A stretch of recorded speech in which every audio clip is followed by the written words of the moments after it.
y la amígdala, ciertas áreas de la amígdala. ¿Ok?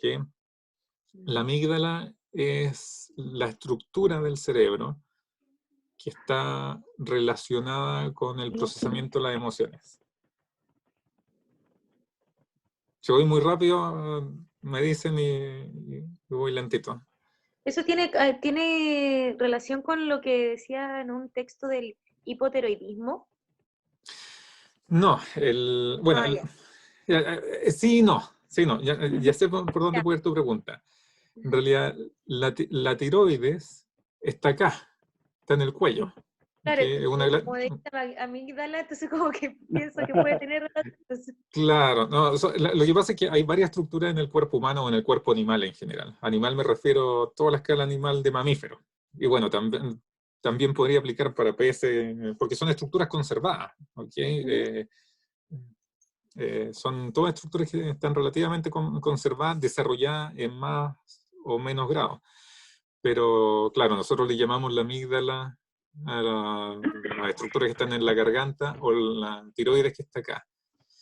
Entonces, cuando La se... amígdala es como, o sea, según lo que nosotros hemos podido hacer igual un barrio de inflación, que la amígdala es como una glándula que se encuentra en el cerebro que tiene más que nada relación a las emociones.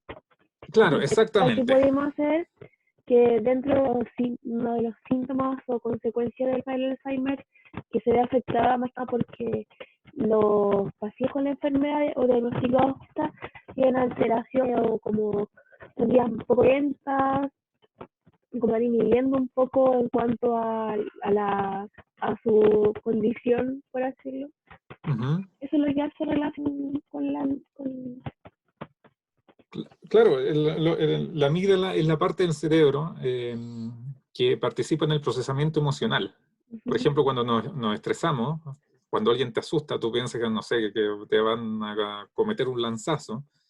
Todas esas emociones pasan por la amígdala. Y de hecho, son emociones que también se van consolidando. Nuestra respuesta a los agresores también ocurre en la amígdala. Lo que hay que comprender en el cerebro es que en realidad son varias áreas del cerebro que están interconectadas.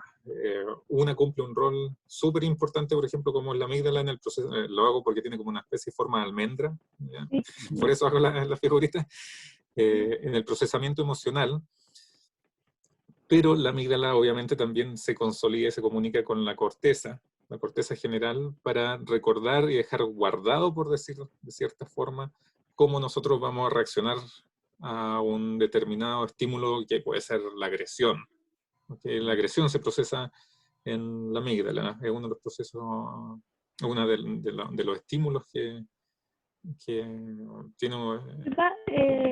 ¿Podría hacer una consulta respecto a eso? Porque nosotros tenemos entendido que tenemos los procesos cognitivos y los procesos cognitivos se dan a la vez, pues son simultáneos, ¿no? Entonces, en ese sentido, uno podría inferir que el proceso de las emociones con la memoria están netamente conectados y se ven afectados en la enfermedad de forma relacional. Claro, lo que pasa es que ahí vamos a llegar para que comprendan la otra parte. Yeah. El Alzheimer va afectando distintas de estas estructuras con una distinta progresión. Puede ser que primero afecte el hipocampo, ¿ok? Y tú vas a tener manifestaciones que son clásicas de que la persona no es capaz de recordar cosas que ocurrieron en el corto plazo, o sea, quizás no recuerde que almorzó. Ahora, si el daño neuronal que ocurre o comienza en la amígdala, tú te vas a dar cuenta que quizás la persona está irascible.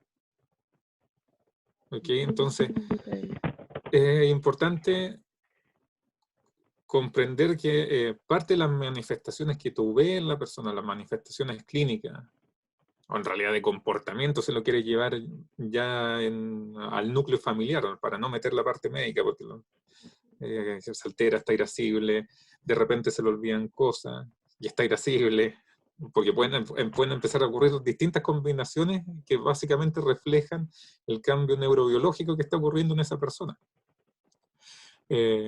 Es importante siempre pensar que la alteración en la estructura es lo que lleva a la alteración en el comportamiento de esa persona. ¿ya? Y lo que no quiero dejar dando vuelta, lo del hipotiroidismo. Yo creo que esa pregunta salió porque la tiroides, que está acá, es una glándula que está en nuestro cuerpo, ¿no? Bueno, todo está en nuestro cuerpo, pero está aquí en el cuello. Está relacionado con el consumo o la regulación energética de nuestro cuerpo. ¿Okay? De cuánta energía se gasta o no se gasta en nuestro cuerpo. Y una de las cosas que sucede es que la gente que padece hipotiroidismo, en particular los adultos mayores, ya vamos a llegar a esa parte también, que padecen hipotiroidismo, pueden manifestar condiciones clínicas relacionadas con la demencia. Y por ¿Okay? eso ya. Hay un montón de manifestaciones que pueden ocurrir, incluso en nosotros. Esto voy a sacar mi parte más veterinaria, más clínica. Un montón de manifestaciones que son periféricas. Periférica significa que es fuera del cerebro, que puede ser en el hígado, en los riñones, que pueden llevarnos a condiciones, alteraciones psiquiátricas, pero que en realidad son secundarias a un problema metabólico. ¿Okay? Metabólico me refiero a, por ejemplo, la tiroides, la gente que tiene problemas hepáticos, por ejemplo, se empiezan a acumular metabolitos, productos de la combustión de la comida, etcétera, que son productos de desechos que nosotros generalmente los procesamos y los eliminamos. Pero gente que tiene un problema hepático no es capaz de procesarlo, se empiezan a acumular y es como acumular basura dentro de tu cuerpo y en algún minuto esa basura empieza a ser, perdón por el ejemplo, pero empieza a hacer cortocircuito en tu cerebro y tú empiezas a tener manifestaciones de demencia claro, de demencia, cambio en la conducta, etcétera, y por eso sale el hipotiroidismo, porque el hipotiroidismo generalmente no es que se asocia en una primera etapa con Alzheimer, porque puede compartir ciertos signos clínicos. ¿Ok?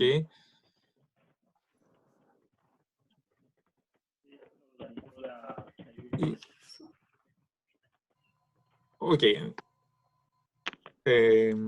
¿Alguna duda hasta el momento? ¿Alguna consulta? Permiso, me voy a tomar un poquito de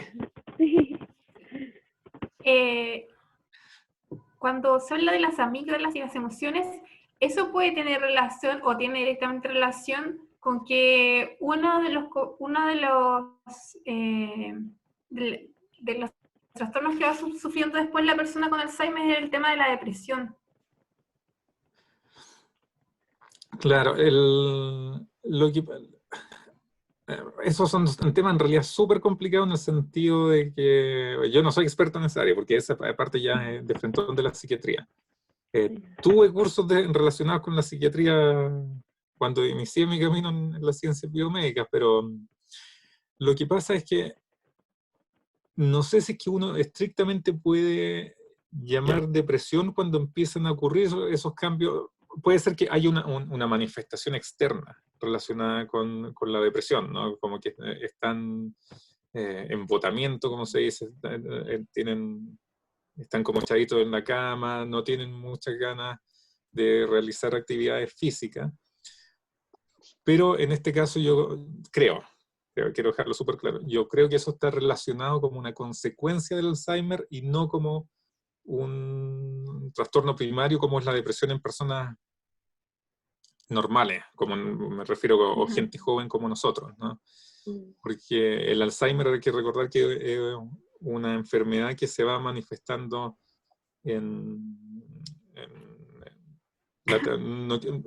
necesariamente la tercera edad, hay casos de Alzheimer de 50 años, creo que también de 40 años, pero son manifestaciones muy tempranas de la enfermedad. El porcentaje de personas que padecen Alzheimer empieza a incrementarse a medida que incrementan los estratos etarios. O sea, por ejemplo, de 60 a 70 años creo que alcanza máximo un 5%, después sube como entre 70 y 75 un 15%, y después ya en 80 uno encuentra 30%. Eso también varía de acuerdo a los países, a las poblaciones, etc. Entonces, nuevamente, esto no es mi área de expertise, pero yo creo que claro, un paciente con Alzheimer está deprimido porque se le pueden ocurrir alteraciones, por ejemplo, en la amígdala, pero en estricto rigor la depresión no obedece a un cuadro de depresión clásico como nos podría ocurrir a nosotros. Es un cuadro secundario a los daños neurológicos que están ocurriendo en ese paciente producto del Alzheimer. Ok. Ujú. Otra pregunta era, porque mencionó respecto a los trastornos del sueño. No, De la hazte de nuevo memoria. la pregunta. Que estaba hablando de que el sueño en el fondo era lo que nos permitía almacenar bien la memoria y consolidar como la memoria. En este sentido, Claro, como las personas que tienen Alzheimer, llega un momento, una etapa ya más severa que están teniendo trastornos del sueño. Esto claramente como que deterioraría la enfermedad, deterioraría la memoria. claro, lo que pasa es Más aún de que lo que ya está. lo que pasa es que en estricto rigor lo que ocurre es un problema con el almacenamiento de memoria, ¿no? Lo de la memoria es un mundo completo. Hay gente que tiene doctorado en cómo se consolida y se forma la memoria. ¿Ok? Ese es otro punto. ¿Ok? Pero lo que sucede es que nosotros ahora mismo estamos conversando y todo eso está en nuestro hipocampo. ¿Ok? Está en el hipocampo. Y va a estar ahí por una buena cantidad de horas o hasta que vayamos a dormir. ¿Ok? Y cuando nosotros vamos a dormir, lo que sucede es, básicamente, es como tener un pendrive. ¿Ok? Disculpen que haga estos ejemplos que son súper burdos, pero funcionan. ¿Ok? Es como tener un pendrive del hipocampo.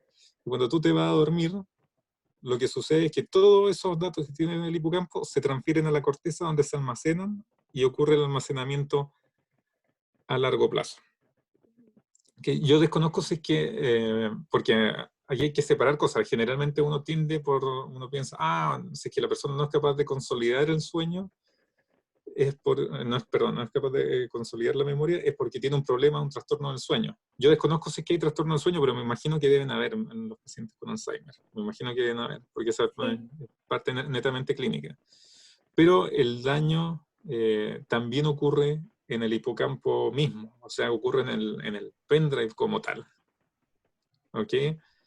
Así que de entrada, inmediatamente ya tienes un problema con la parte que procesa de forma inmediata el almacenamiento de los datos, por si lo quieres poner en ese término, o de las cosas que suceden ahora, ya hay un problema ahí inmediato. ¿Ok? Eso seguro.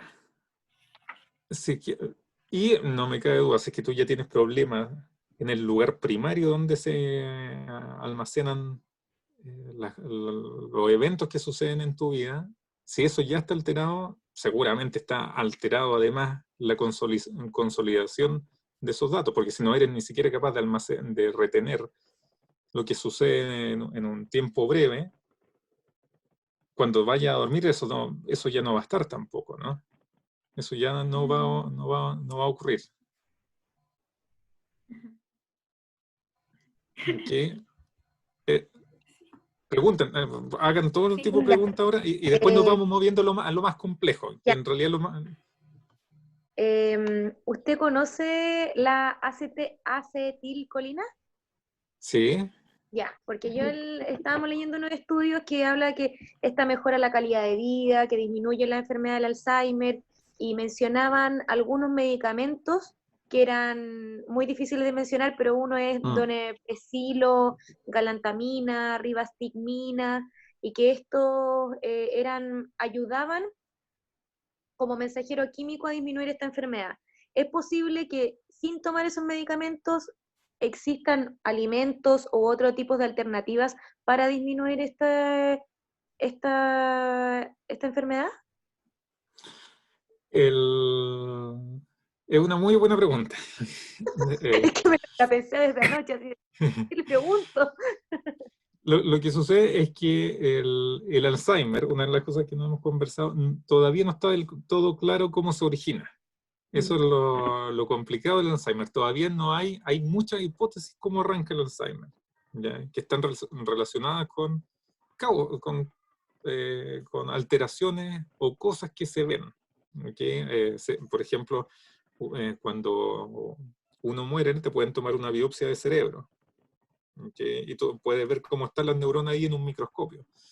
Entonces hay muchas alteraciones que están asociadas y se promueven como la causa inicial, por decirlo de cierta forma, o la causa que gatilla el Alzheimer.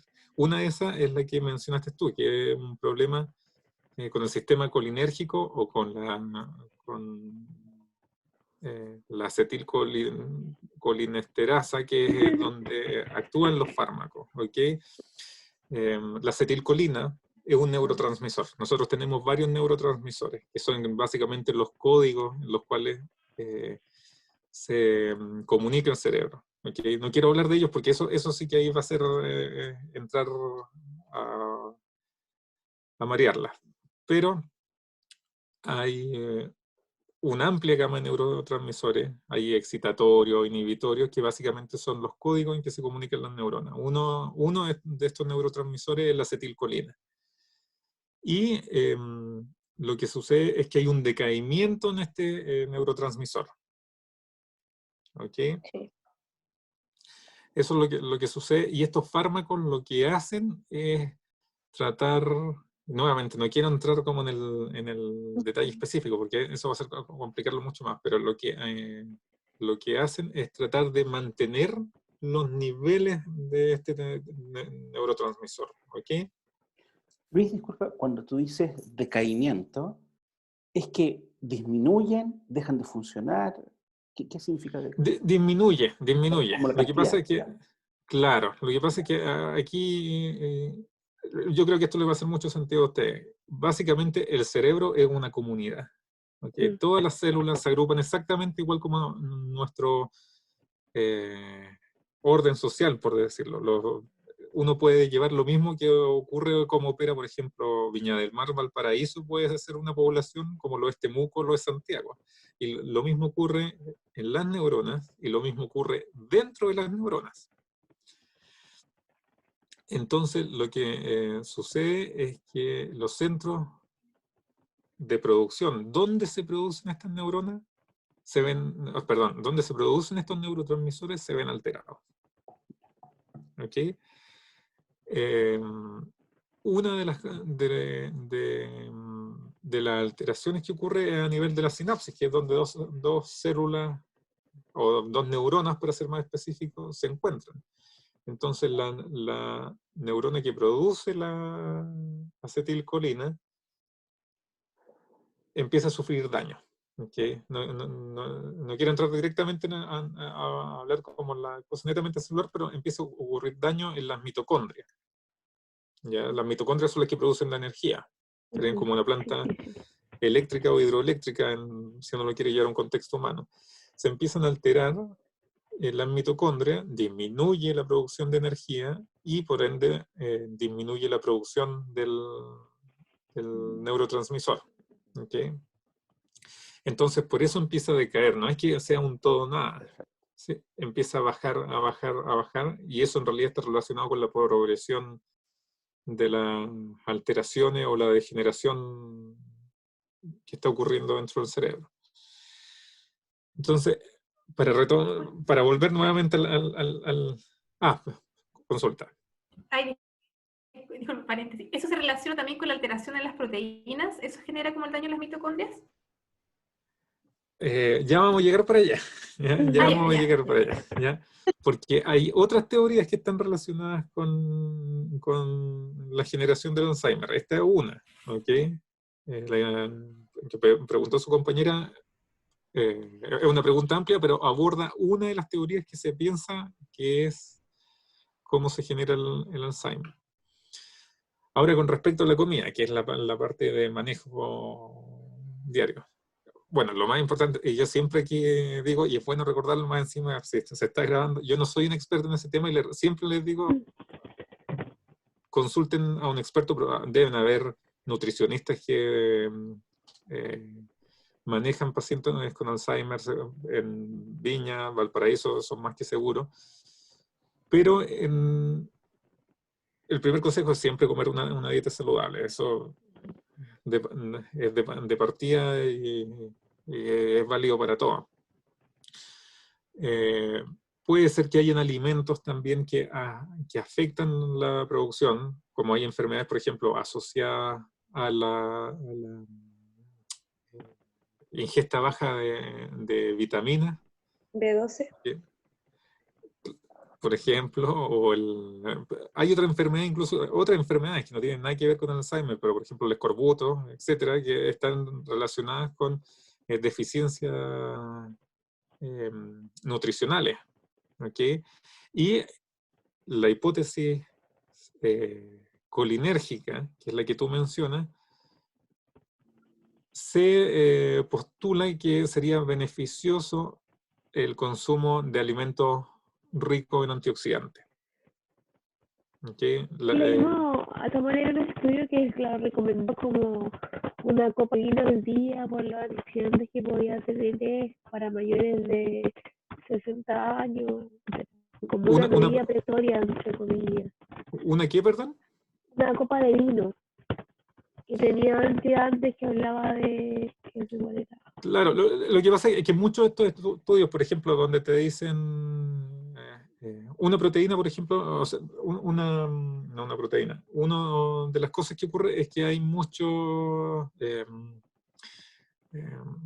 para ponerlo sencillo, en realidad no es sencillo, pero hay muchos, se le llaman radicales libres, hay mucha oxidación. En todos los procesos cuando nosotros comemos, hacemos ejercicio, ocurre oxidación, ¿okay? Porque se genera energía. Y se forman radicales libres, que es como un indicador de los procesos oxidativos, ¿okay? Y cuando hay mucha oxidación se empieza a producir daño, ¿okay? Hay oxidación en todo, almorzamos y se digiere la comida, hay oxidación, nuestro corazón también, porque está latiendo todo el día, pero lo importante es que esos niveles de oxidación que ocurren, que se miden a través de los radicales libres, no se disparen. ¿Ya? Y lo que sucede es que en la hipótesis colinérgica, esta de las neuronas y la acetilcolina, se han encontrado altos niveles de radicales libres, que estarían relacionados con el daño. ¿Okay? Y en ensayo en animales o in vitro, porque in vitro es como hacerlo en una plaquita, se toma un poco de tejido de animales y se le ponen distintos antioxidantes, se ha visto que esto tendría un efecto beneficioso. Si bien no pararía la pérdida de acetilcolina, ¿okay? Haría que sea más lenta, ya que estábamos todos hablando de la curva, haría que la curva, si uno pudiera graficar esto, se aplane. Claro, en este caso no baje, sino que se mantenga planeando.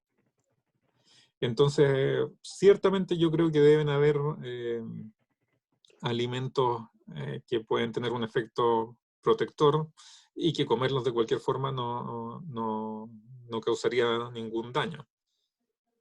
Ahora, siempre es súper importante que lo conversen con alguien que tiene experiencia en el campo, o sea, una nutricionista, porque uno de los problemas que tiene la ciencia es que todo es súper controversial. Uno dice A, el otro dice B, y así me muevo yo. Yo, por ejemplo, no me caso nunca con nada,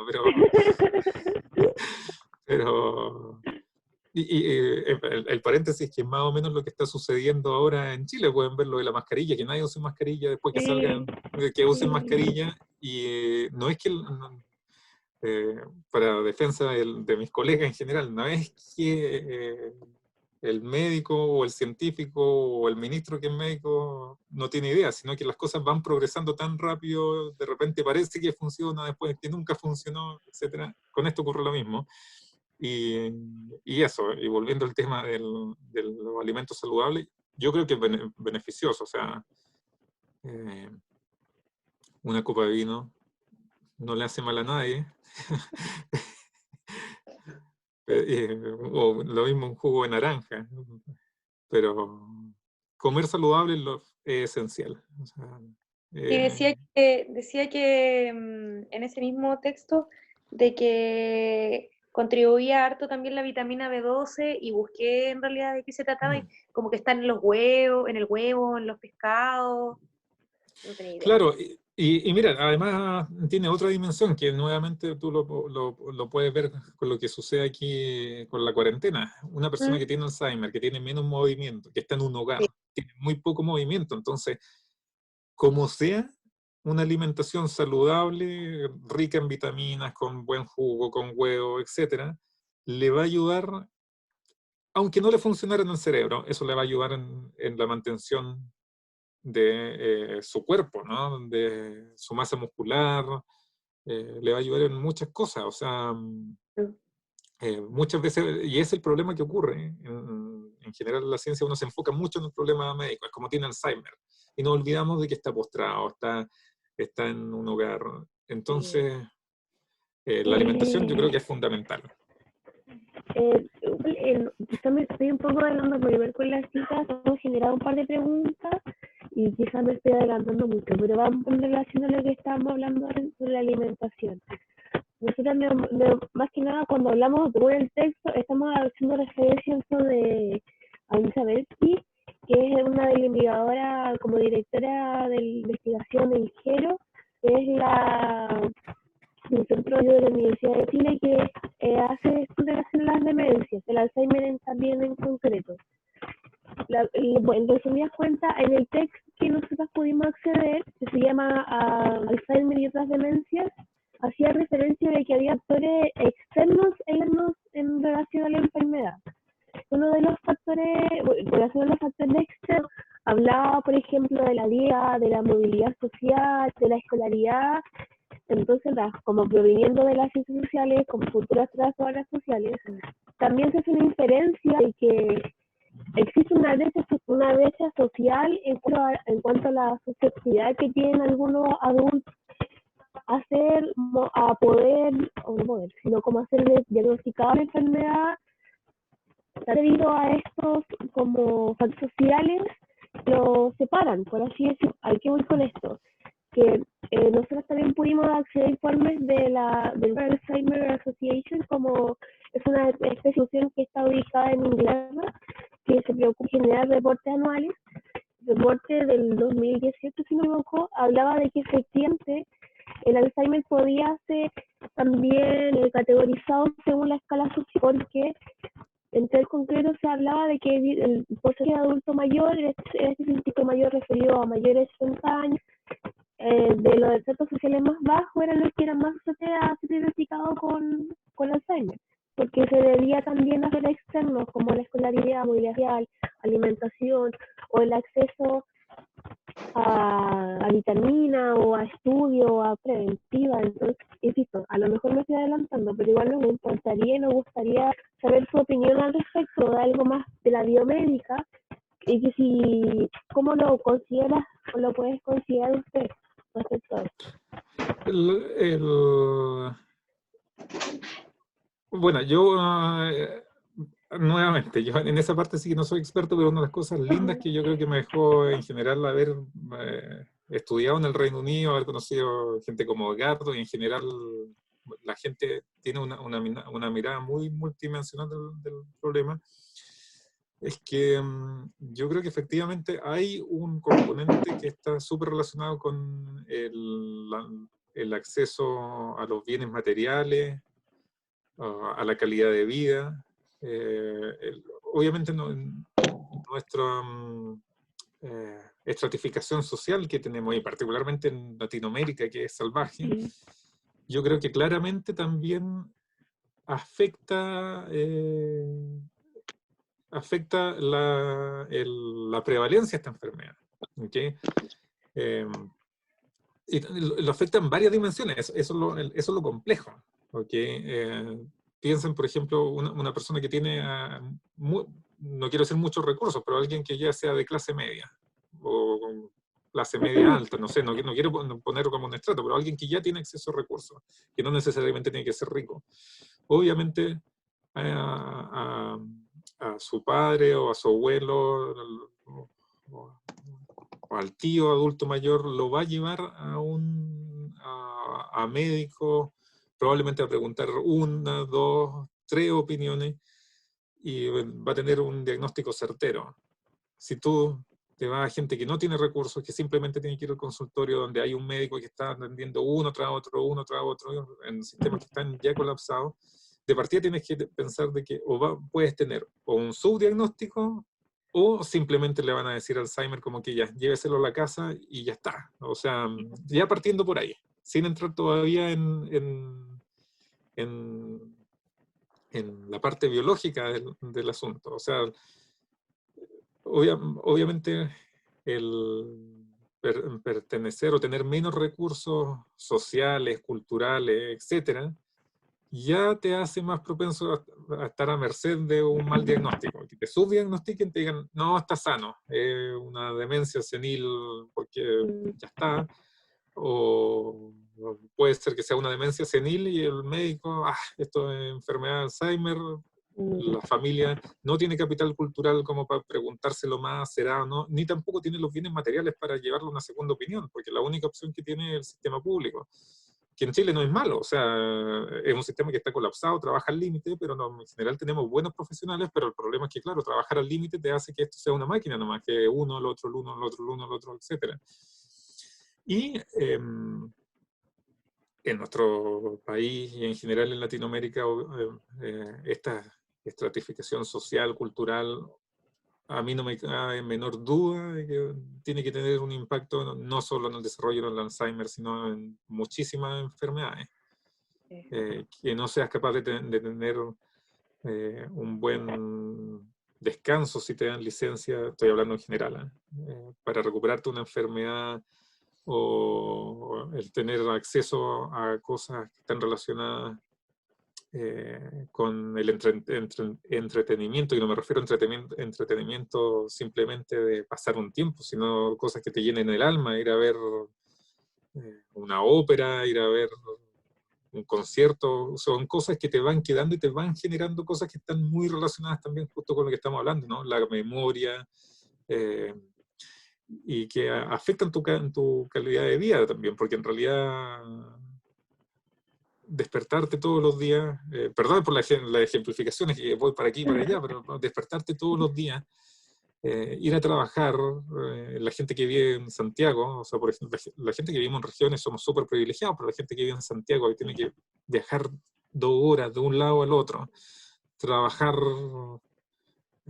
45 horas a la semana mínimo, seguro muchos hacen sobretiempo, aún así se los paguen, después viajar 2 horas de vuelta y pasar toda tu vida así, eso claramente tiene un impacto. O sea, no, yo creo que ahí no hay que tener, hay muchas cosas que hay que contextualizarlas, y no es necesario tener un doctorado para decir esto es un problema. Yo creo que a mí no me cabe duda de que eso debe impactar mucho, porque una de las cosas que yo leí, yo no soy experto en Alzheimer, lo conozco, pero no, una de las cosas que he leído es que también está muy relacionado con el uso que tú le das a tu mente, ¿no? Una de las cosas que recomiendan es que tú hagas cosas cuando tú te jubiles, por ejemplo. Todavía no tienes Alzheimer, pero cuando te jubilas sigas manteniendo tu mente activa.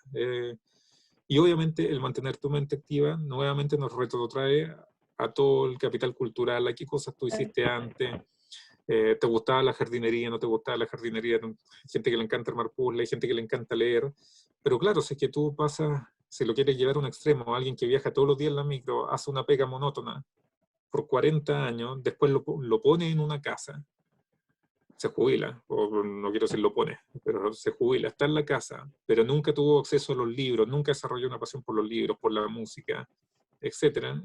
Es una persona que se va a ir a atrofiar la casa, ¿no? Y es uno de los desafíos que tienen ustedes. Nuestra población se está envejeciendo, se tienen que jubilar, tienen que tener buena vida, pero ahí está la dimensión en Chile que es como, bueno, se jubilan, pero ¿qué hace la gente que en realidad toda su vida trabajó en una cosa manual monótona? Es como, también hay como una idealización de la jubilación, como, oh, yo quiero tener una buena pensión, pero claro, quiero tener una buena pensión, ¿para qué? Uno que tiene la suerte de leer libros, etcétera, dice, bueno, yo quiero viajar, quiero ir allá, quiero ir a acullá, etcétera. pero esa no es el grueso de la realidad de nuestra población. Aún así tuviera una excelente pensión, se necesita que la gente se mantenga activa, ¿no? Eso fue al menos una de las cosas que dicen que hay que hacer, mantener actividad mental. Entonces, a mí no me cabe duda de que esto tiene una tremenda implicancia en nuestra desigualdad social, económica, cultural. Eso a mí no me cabe ninguna duda. No me Luis, cabe ninguna duda. disculpa, y si diéramos vuelta la pregunta, porque claro, aceptamos, o sea, para decir, todos aceptamos los condicionantes sociales y culturales de la salud, ¿no? Los factores sociales, y como seres integrales, o sea, asumiendo eso que es un dato, ¿te fijas? Como tal como tú lo explicas bien. Si uno quisiera ir como al otro lado y decir, ya, ¿cuáles son las 2 o 3 cosas que son como, uno podría decir, universales del Alzheimer? Que no diciendo que son independientes de la condición sociocultural, pero que son así sí o sí, desde un punto de vista así Ok, como, ¿no? O sea, para hacer el doble juego, ¿no? Está determinado o está condicionado, pero hay cuestiones que sí o sí pasan porque pasan del Alzheimer. claro, claro. Lo que pasa es que la mirada obviamente social es mucho más holística, en el sentido que tú ves, eh, eh, puedes decir, esto puede acelerar o no. Lo que pasa con el Alzheimer es que, y ahí está la parte complicada, para volver a la biología, ¿ok? Una de las cosas, para volver 100% a la biología, era lo que hablábamos de los radicales libres, la oxidación del que ocurría a nivel de la sinapsis de acetilcolina, ¿ok? Y la otra son 2 teorías, ¿ok?, que están altamente relacionadas con los cambios neurodegenerativos que ocurren en el cerebro de la gente con Alzheimer, ¿ok? Y que básicamente es el depósito de placas de beta-amiloide, ¿ok? Esta es una proteína que se sintetiza normalmente en nuestro cerebro, ¿ok? Pero que en algún minuto se empieza a acumular, ¿ok? Y estos se llaman, perdón que mire aquí, pero porque yo lo leo en inglés, pero tengo que buscar después la traducción en el español, se llaman generalmente placas seniles en español, ¿ok? Placas seniles. Y en realidad son acumulaciones de esta proteína beta-amiloide. Se llama beta-amiloide. Pero una de las cosas que también sucede es que en los pacientes, bueno, hay distintos tipos de procesos seniles, o sea, el Alzheimer es uno, ¿ok? Pero en otras personas envejecidas, incluso en pacientes, no en pacientes, en personas que mueren normales, con 60 años, con 70 años, que han donado sus cuerpos, le hacen una biopsia, han encontrado placas seniles, de ahí viene el nombre, porque las placas seniles están siempre o aparecen en relación a la edad. Pero lo que se ha visto es que en Alzheimer hay un mayor número de estas placas seniles, que en estricto rigor le pueden poner placa beta-amiloide, ¿ok? Porque es se acumula esta proteína.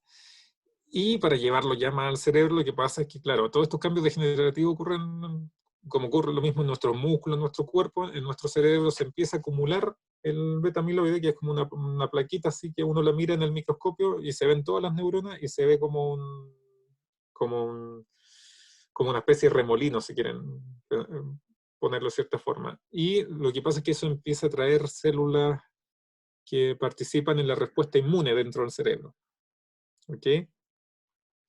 Y empiezan a provocar daño, que la respuesta inflamatoria también involucra daño, ¿ok? O sea, por eso, por ejemplo, la gente ahora se está muriendo del coronavirus. Uno se agarra al virus, el virus se empieza a replicar, a dañar células, pero también se genera una respuesta inmune que es un daño transitorio que genera nuestro cuerpo para subsanar un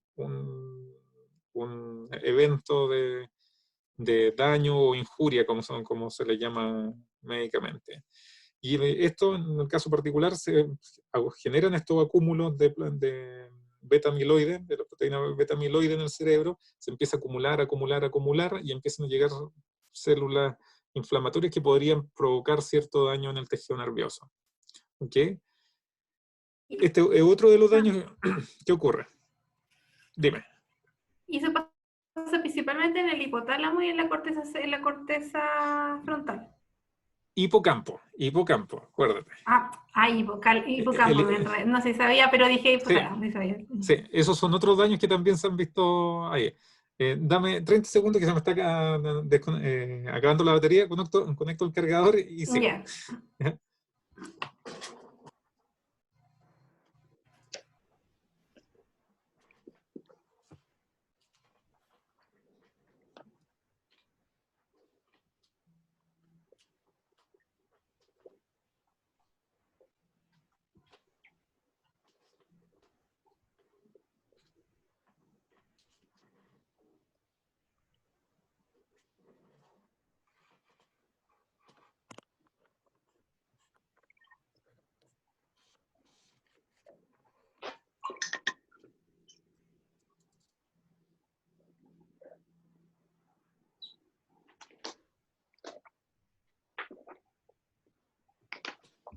Ok, sigamos. Ya. Entonces, esa es otra de las teorías. Se piensa que en los depósitos de placas seniles, para ponerlo más sencillo, estarían relacionados con el Alzheimer. Lo curioso es que estas placas también están presentes en otros tipos de demencia senil. ¿Ok? Y lo que sucede con esto es que se piensa que están relacionadas con el Alzheimer porque en realidad lo que se ha visto experimentalmente que si uno saca estas placas y las pone en animales sanos o in vitro, empiezan como a contagiar. Es como una cosa que se genera la placa de beta-amiloide y empieza a destruir todo el lado, y esto se empieza como a expandir y empieza a alterar todas las proteínas que forman estos depósitos de beta-amiloide.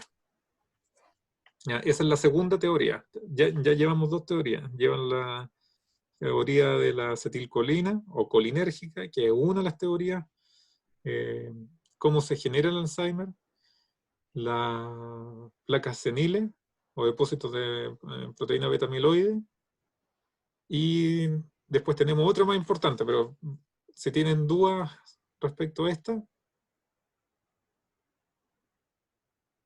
o alguna consulta, antes que nos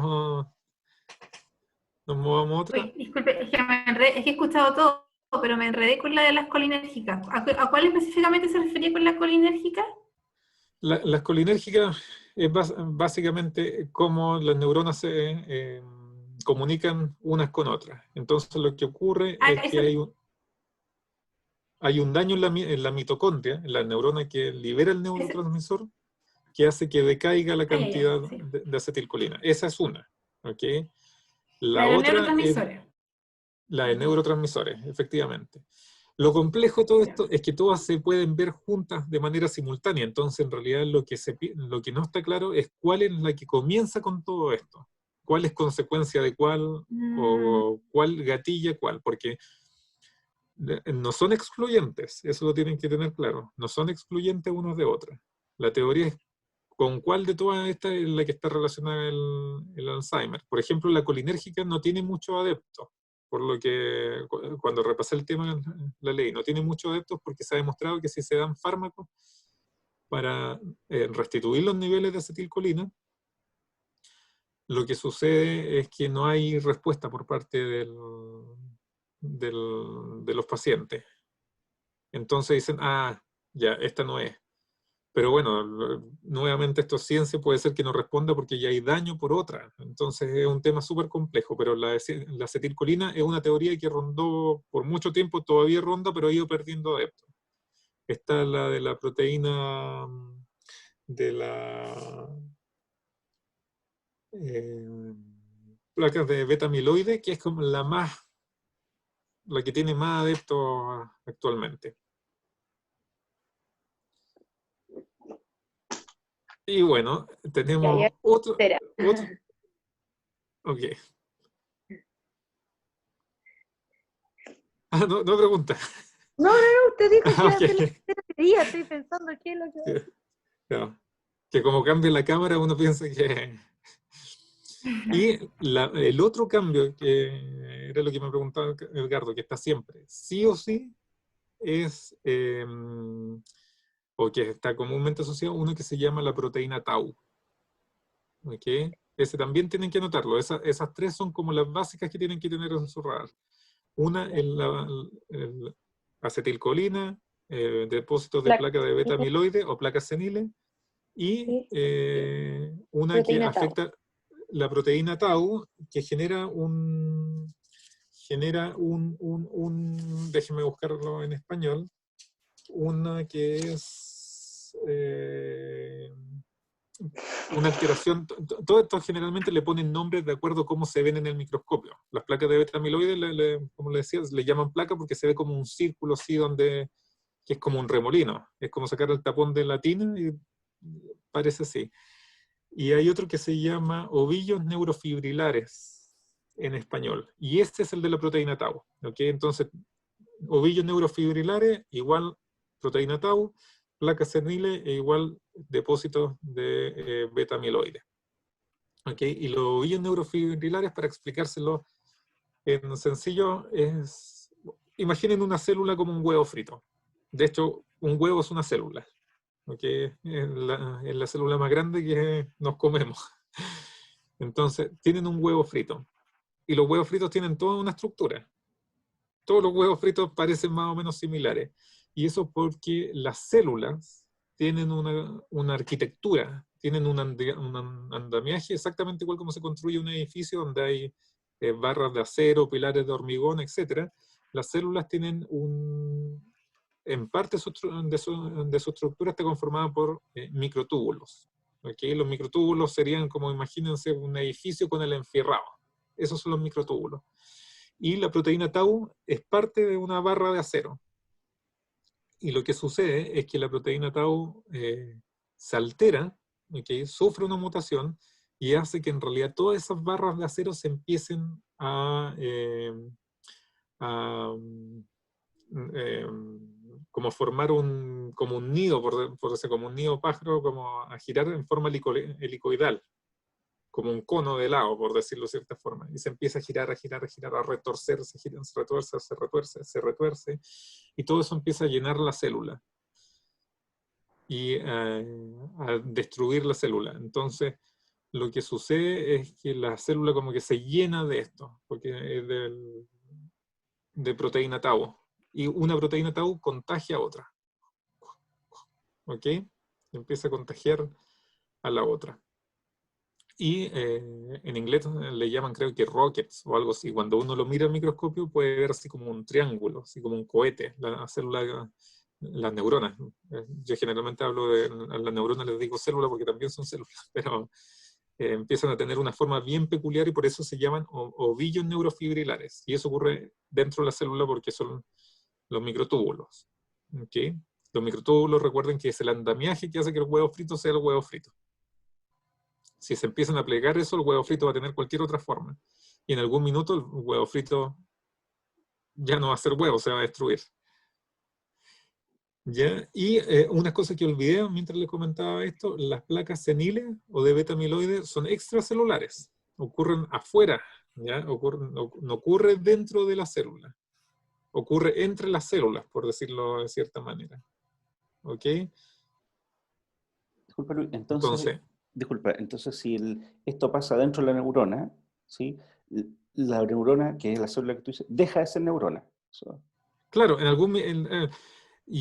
ahí uno lo tiene que empezar como complejizar y enredarlo más, porque claro, empieza a perder capacidad, ¿no? Es una célula enferma, es un individuo enfermo, para ponerlo en simple, es un individuo enfermo, y eso puede también estar relacionado con la teoría de la acetilcolina. Un individuo enfermo no produce como tiene que producir, en este caso el neurotransmisor, y en algún minuto termina muriendo. ¿Okay? Y se liberan compuestos anómalos. Esto es para enredarlo ya, esto es para hacer una sopa de todos los procesos patológicos. y empieza a producir compuestos que se liberan al exterior y te generan las placas beta-amiloide, porque la placa beta-amiloide ocurre afuera, como decirlo, en el cerco de tu casa. No ocurre dentro de tu casa, ocurre inmediatamente a la vecindad donde termina tu casa o tu cerco.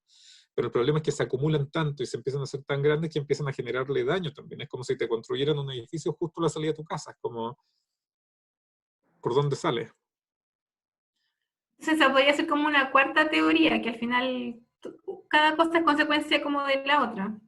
Es que esa es la complejidad que tiene este tema y que en realidad no han sabido cuál es el factor como que gatilla el Alzheimer sí o sí. O sea, al final es un todo, está todo conectado. Nuevamente, todo tiene una complejidad inmensa. Es lo mismo que estábamos hablando hace un poco, si es que en los factores sociales afectaban el desarrollo no de la enfermedad. Yo creo que sí, y esto es básicamente lo mismo. Tú tienes una historia, otra historia, otra historia, otra historia, pero el problema es que después cuando tú la empiezas a ver todo en su conjunto, están todo relacionado, porque una neurona se empieza a degenerar o que se empieza a degenerar la estructura o andamiaje de esta célula, evidentemente va a llevar a que esa célula pierda la función y por lo tanto no produzca acetilcolina o produzca menos hasta que se muera. Entonces, eso es lo complejo que tiene esto. Hasta ahora hemos revisado las 3 signos clásicos del Alzheimer. ¿Okay? Los 3 signos clásicos del Alzheimer, y esto en general es todo lo que tienen que tener si lo quieren integrar como desde el punto de vista celular en sus tesis o cuando ejercen su profesión. Esto es lo que tienen que tener más o menos en el mapa. Hay otras teorías que en realidad yo las desconozco, las he leído, pero dicen que también podría estar relacionado con problemas metabólicos. ¿Okay? Y ahí nuevamente entra a jugar la alimentación. Dicen que hay gente que tiene cierta flora intestinal, nuestros intestinos están llenos de bacterias, eso es siempre. Está siempre lleno de bacterias. Pero una de las cosas que viene como en medicina, que tiene muchos retractores, que se lo advierto, tiene muchos retractores, es que la flora intestinal que tenemos, que es única, hay distintas proporciones de bacterias en nuestra flora intestinal, estarían relacionados con el desarrollo de ciertas enfermedades. Por ejemplo, se piensa que la obesidad está relacionada con ciertos tipos de flora intestinal que uno tiene y que otra gente no tiene. Para decírselo en simple, ¿okay? En simple, y en realidad es como hablamos nosotros, han hecho trasplantes de caca en ratón. Entonces, cuando trasplantan la caca de un ratón al otro, de un ratón, por ejemplo, que no es obeso, esas bacterias se empiezan a replicar en el intestino del que es obeso y pierde peso después. Y una de estas teorías dice que estos balances de flora intestinal pueden estar relacionados con el Alzheimer. ¿Cómo ocurre esto? Yo no tengo idea. ¿Okay? Yo no sé en general. Y tampoco soy tan propenso a comprar la teoría inmediatamente, porque falta todo un link, ¿no? Entre el cerebro y llegar al intestino. Obviamente puede afectar. Si tú me preguntas, sí, puede afectar el desarrollo de la enfermedad. Pero cómo esto se relaciona de día directamente en la parte como coja. Entonces ahí tienen más o menos las 4 teorías de cómo se desarrolla el Alzheimer. Uno, la acetilcolina, que afecta a la sinapsis, ¿okay? Donde se libera el neurotransmisor acetilcolina. La segunda es la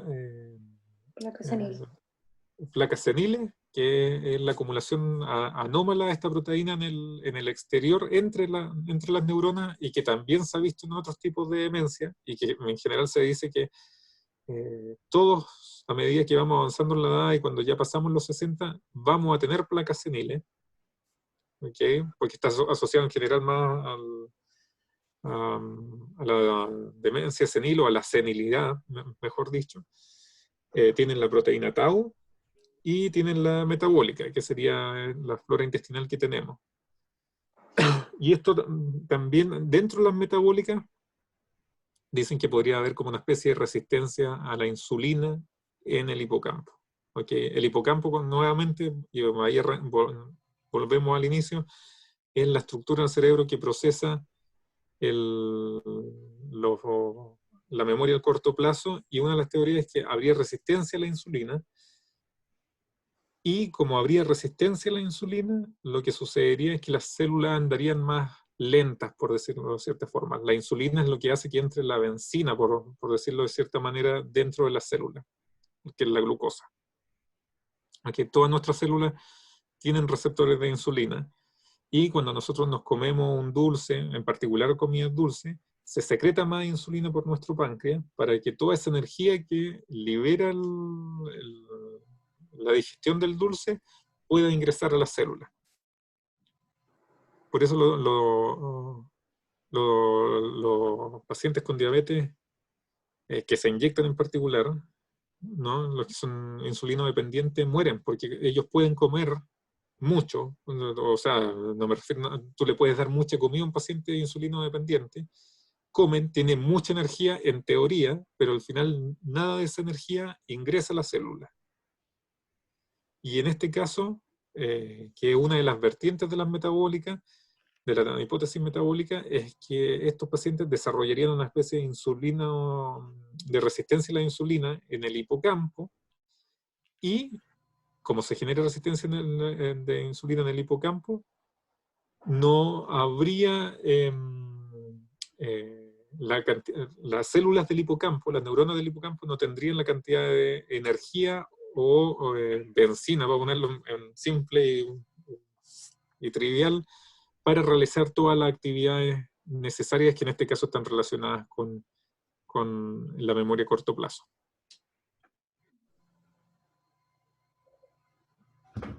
Súper. Yo creo que, pensando en la hora también, para que tengamos lo último, si hay consultas, estos últimos 10 minutos más o menos para... ¿no? De eso Sí. que tiene un buen panorama, creo yo, Luis, ahí de entender. Sí, y cerramos, creo, yo ya tengo todo más o menos los tópicos que quería tratar. Sí, en relación como a la prevención, porque una de las principales críticas que se hacen es que si bien no existe la cura, se pueden hacer muchas cosas para que esta enfermedad no sea tan acelerada. Escuché de unos test, o sea, de unas pruebas para ver si las personas como que tienen Alzheimer, que son como una radiografía al cerebro que se llama PET-CT, y también de un examen que existe que se llama cefalorraquídeo. Y mis dudas son si dicen que esta enfermedad de las placas y tanto como el tema de la proteína tau se empieza a formar desde hace 15, 20 años, 15, 20 años antes de que las personas empiezan a tener como los síntomas ya como más notorios del Alzheimer. Entonces, no puede ser que por prevención las personas puedan hacerse estos exámenes a los 30, 40 años y que de ahí se puedan tomar medidas al respecto. Claro, esa es una buena pregunta, porque el diagnóstico del Alzheimer se hace por, lo que tengo entendido, por síntomas clínicos. ¿Okay? Lo hace el neurólogo, el psiquiatra por síntomas clínicos. ¿Okay? No hay hasta el momento una prueba fehaciente para decir, sí, tiene Alzheimer. Generalmente el Alzheimer, para diagnosticarlo 100% seguro, te tienen que sacar una muestra de cerebro cuando muere, o incluso se podría hacer cuando estás vivo, sacar un trozo de tejido y verlo en el microscopio, porque en el microscopio puedes ver las alteraciones de la proteína tau y las placas seniles. Y eso no lo puedes ver con un aparato, por ejemplo, de rayo X y todo eso. Ya voy a ir para allá. Pero el diagnóstico certero del Alzheimer se hace por una biopsia. Te sacan una biopsia, la miran al microscopio y dicen, ok, está la alteración de la proteína, los ovillos neurofibrilares y las placas seniles. Están los dos Alzheimer.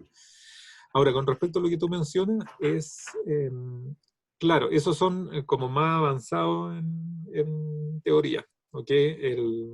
Ahí es el PET, una cosa súper avanzada que no sé cómo estará en Europa. En Europa era experimental. Obviamente los europeos y los americanos tienen mucho dinero y lo pueden hacer eso. No sé si se lo hacen a toda la población aún, no creo, ¿okay? Por el costo.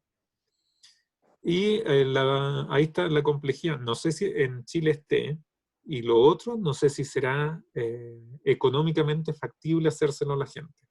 ¿Okay? Efectivamente, como tú dices, estas alteraciones empiezan a comenzar como 10 años atrás, 10 años antes de que se manifiesten los síntomas.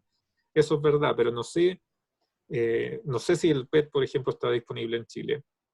Tampoco sé si es que esto se hace a gran escala en Europa, ¿okay? o Estados Unidos.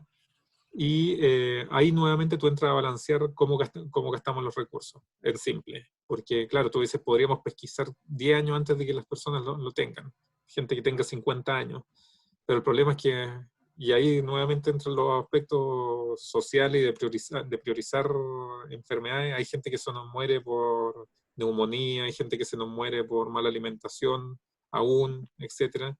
Entonces, claro, empezar a gastar mucho dinero en técnicas que son no sé si revolucionarias, pero altamente costosas, donde probablemente el 70% de los pacientes te van a dar falsos negativos o falsos positivos, es complejo. Y con respecto al líquido cefalorraquídeo que preguntas, esa se puede hacer, esa no tiene gran complejidad técnica, la puede hacer un médico con experiencia. Pero el problema es que todos los procedimientos tienen riesgo, entonces eso te tienen que hacer una punción atrás en la espalda, como las punciones lumbares, y claro, ahí está el riesgo de que pueda ocurrir una infección, porque lo tienes que llevar a gran escala, se lo va a hacer, no sé, a 10.000 pacientes en Viña, por decirte algo, y más de uno se te va a infectar. Y claro, va a ir a parar al hospital con una meningitis o claro, una meningitis, muchos pueden terminar con secuela o incluso morirse. Entonces, es un balance súper fino y complejo que uno tiene que hacer. Recuerden que en todo este tipo de enfermedades también uno tiene que priorizar, que es lo mismo que está sucediendo ahora con la pandemia. Los recursos son súper limitados y uno tiene que poner bien las fichas donde quiere jugárselas. ¿Sí? Yo igual tengo más preguntas, pero no sé si las chiquillas tienen preguntas. Oye, ya pregunté lo que quería saber. Dale, Dani, si quieres preguntar, aprovecha. Sí. Otro tema es que se habla mucho como el tema de los tratamientos no farmacológicos, trabajo de estimulación cognitiva, actividad física, el tema de la alimentación, pero ¿cómo se relaciona eso con el cerebro? Porque yo pienso, si no existe la cura para el Alzheimer, ¿cómo en el fondo esas cosas sí permiten que se retrase o se detenga la enfermedad? Básicamente porque mantienen la actividad. Una de las cosas que pasa con el Alzheimer es que hay atrofia de áreas del cerebro. Atrofia básicamente es que no lo usas. No lo usas y empieza a perder la funcionalidad o se empieza como a adelgazar. Si lo quieres llevar a un ejemplo clásico, es cuando tú te quiebras un brazo. Todos hemos conocido a alguien que se quiebra un brazo, una mano, un dedo, y después tienen que ir a fisioterapia. ¿Por qué? Porque cuando están quebrados e inmovilizados por mucho tiempo, empiezan a perder masa muscular. ¿Ya? Y los tendones y ligamentos se empiezan a anquilosar o como endurecer. Y lo que sucede con el cerebro es exactamente lo mismo. Tienen que pensar que en realidad lo que sucede es que el cerebro no hace ejercicio per se. El ejercicio del cerebro es lo que justamente estamos haciendo nosotros ahora. Entonces, si tú sumas que tiene una enfermedad que produce una atrofia, el Alzheimer, que le puede dar incluso a una persona muy, muy, muy activa, y esa enfermedad produce una atrofia, y a eso lo sumas a una persona que no tiene actividad mental, me refiero además, eso obviamente va a acelerar el proceso, ¿no? Entonces, es sumamente importante que esas personas tengan algún grado de actividad mental. Obviamente hay muchas actividades mentales que pasan también por la actividad física. Tú, por ejemplo, disculpen el ejemplo que puede ser un poco fuerte, pero un carpintero, ¿no? Probablemente tú no le vas a poder decir, y un estereotipo, repito nuevamente para que no vaya a salir después, un carpintero, tú no le puedes pedir que te lea quizá una ópera o un libro, etcétera, pero claramente es una persona que tiene todas las condiciones para mantener su mente muy activa el día de la jubilación, quizás haciendo manualidades. Una cosa tan sencilla como, no sé, diséñame una artesanía, ayúdame con esto, lo otro que tenga que ver con su ocupación, le hace mantener el cerebro activo. O sea, la carpintería es un trabajo donde uno tiene que quemar calorías pensando cómo voy a instalar la cerradura, cómo voy a abrir, o dónde voy a poner la puerta, cómo voy a cortar la tabla. Entonces, yo creo que es esencial desarrollar planes para que la gente mantenga la actividad sin necesariamente tener que trabajar manteniéndose formalmente trabajando, que bueno, esa es la realidad del país, pero es necesario diseñar planes para que la gente mantenga actividad cerebral. Sí. Y muy cortito, muy cortito, pero si no después lo puedo yo meter ahí más, como a ver, pero Sí. También dicen que las enfermedades cardiovasculares tienen relación con el Alzheimer. Claro, bueno, ahí yo no sé si es más complicado, pero es más complicado. Puede ser que lo tengan, sin lugar a dudas, pero el problema de las enfermedades cardiovasculares, como el tabaquismo, o el sedentarismo, o el exceso de colesterol, es que también bloquean que el oxígeno llegue a las neuronas, ¿ok? Para ponerlo súper sencillo, o los nutrientes, bloquean muchas cosas. Entonces, en general, las actividades, alteraciones cardiovasculares van a tener por consecuencia o van a repercutir en el desempeño en general intelectual. Eso puede estar relacionado como puede que no. ¿No? Lo digo en las dos formas de manera afirmativa, porque claro, si es que tú tienes un problema donde no puede salir la basura que excreta el cerebro de manera adecuada, ni tampoco pueden ingresar los nutrientes, ni el oxígeno de manera adecuada, puede acelerar el Alzheimer. Eso suena totalmente lógico. Pero aún así tú no tengas Alzheimer, si tienes un problema vascular, evidentemente puedes desarrollar algún tipo de patología que sea parecida al Alzheimer, que no necesariamente sea el Alzheimer, o puedes desarrollar algún tipo de patología de demencia senil o algo parecido nuevamente al Alzheimer. Te pegaste. No. No sé si hay más dudas o si no lo dejamos hasta acá también por el tiempo. Y bueno, por mi parte agradecer, Luis, todo tu... Súper claro también como para nosotros, que muy didáctico, pero además muy profundo también, y algo que es interesante, que a veces nosotros tenemos que aprender también de la ciencia, ¿no? Como esa conciencia límite, ¿no? Sí. Dos cosas. Eso. Y lo segundo es que, se fijan ustedes, esto no fue espontáneo, o sea, como que también eso es muy importante. Luis preparó esto, lo que no sabía lo averiguó, se metió y trató de como organizar algo, ¿no? Que era muy lógico también en su forma, ¿sí? Esas son como enseñanzas también de la rigurosidad que nos enseña, bueno, Luis en particular, pero también como el uso de la ciencia. ¿Se fijan ustedes? No especulando, aclarando cuándo es lo que él piensa, pero no está tan seguro, pero no, cuándo él afirma cosas, cuáles cosas son debate, ¿no? Eso también es algo de lo que llama Bachelard, ¿no? El espíritu científico, que no es de opinionología, sino que es de argumentación, ¿sí? Así que eso también, como forma, ¿no? Nos muestra Luis así, todo, se nota ahí toda la rigurosidad que él ha hecho en su trayectoria científica, así que también te agradecemos eso, Luis. No, yo darle las gracias a usted, a mí encantado, me gusta participar en estas cosas que mezclan distintas disciplinas, más ahora que la estamos viendo, justamente con la cosa de la pandemia, y invitarlo a ustedes que sigan así, ¿no? Que desarrollen tópicos complejos, porque se le vienen días pesados, no solo a los científicos, sino a ustedes, ¿no?